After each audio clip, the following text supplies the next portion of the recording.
L'Éthiopie doit améliorer son taux d'électrification estimé à 47% selon l'Agence internationale pour l'énergie. Dans ce sens, le projet ADELE a été lancé pour éclairer 5 millions d'habitants. La Banque mondiale vient d'allouer pour ce projet 500 millions de dollars pour accompagner l'initiative.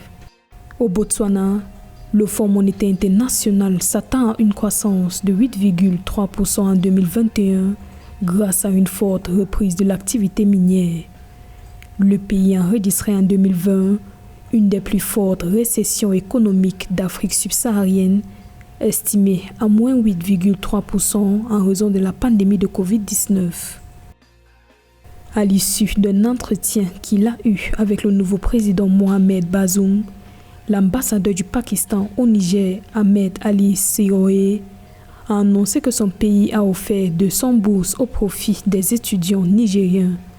Les deux pays comptent collaborer dans plusieurs domaines d'activité en vue de renforcer leurs relations.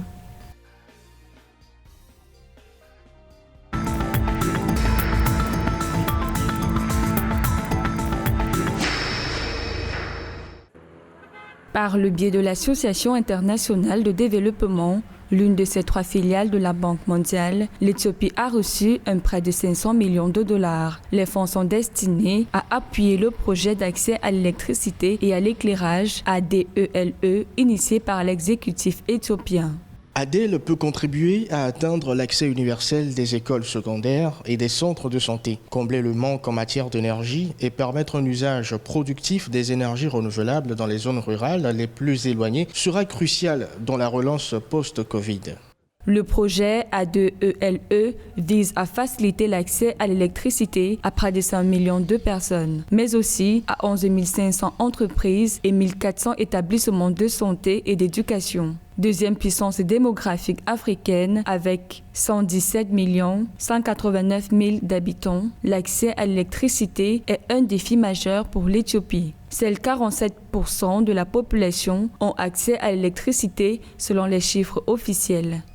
L'Éthiopie, toute la consommation d'énergie fonctionne de plusieurs paramètres, plusieurs variables, notamment la population, le volume de population et également la croissance économique. Donc plus il y a une croissance et cela impacte la consommation d'énergie. Vous savez que le cas d'Éthiopie, c'était les problèmes, les défis étaient majeurs et c'était vraiment des problèmes structurants, notamment liés à l'efficience et aussi à la soutenabilité du secteur. Il y a vraiment une problème de congestion parce qu'il n'y a pas vraiment d'ouverture à la concurrence. Donc l'un des grands enjeux, c'est que c'est vrai, même si on a une population galopante, mais il faut faire en sorte qu'il puisse y avoir de la concurrence, attirer davantage d'investisseurs, donc avoir une séparation horizontale au niveau de l'offre de production pour que davantage, avec la concurrence, cela puisse jouer sur les prix et que avec des producteurs avec des objectifs clairs fixés, cela permet donc d'avoir une production suffisante pour satisfaire la demande. Aujourd'hui, le programme Électricité pour tous, c'est de faire en sorte qu'aujourd'hui que les ménages qui n'ont pas forcément accès à l'électricité parce que les coûts d'abonnement des raccordements sont assez élevés,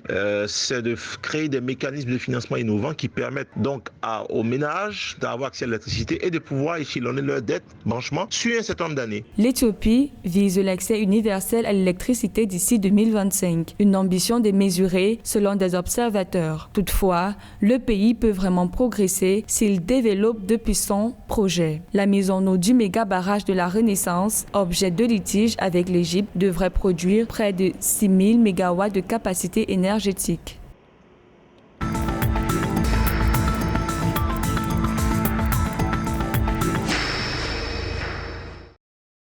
Selon les projections du Fonds monétaire international, le Botswana devrait enregistrer une croissance de 8,3% en 2021.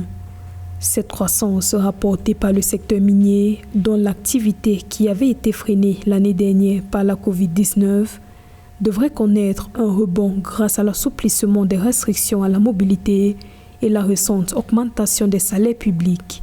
Selon les autorités, la forte dépendance économique à l'égard des diamants et des activités à forte intensité de contact a entraîné une forte contraction du produit intérieur brut, l'une des plus importantes d'Afrique subsaharienne.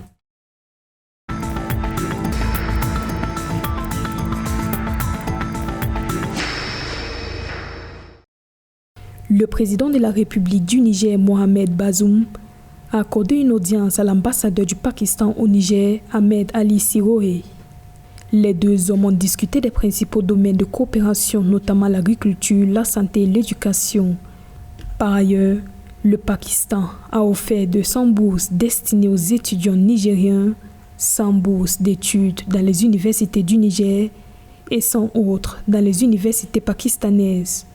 Tous deux membres de la Oumma islamique, ces deux pays entretiennent des relations de coopération dans de nombreux secteurs depuis de nombreuses années.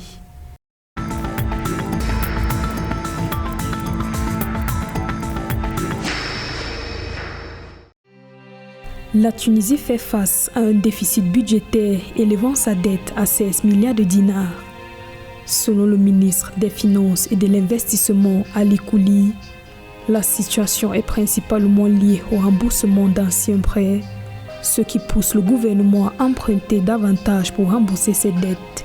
Des consultations sont en cours avec les banques tunisiennes et certains pays étrangers afin de mobiliser les ressources financières nécessaires.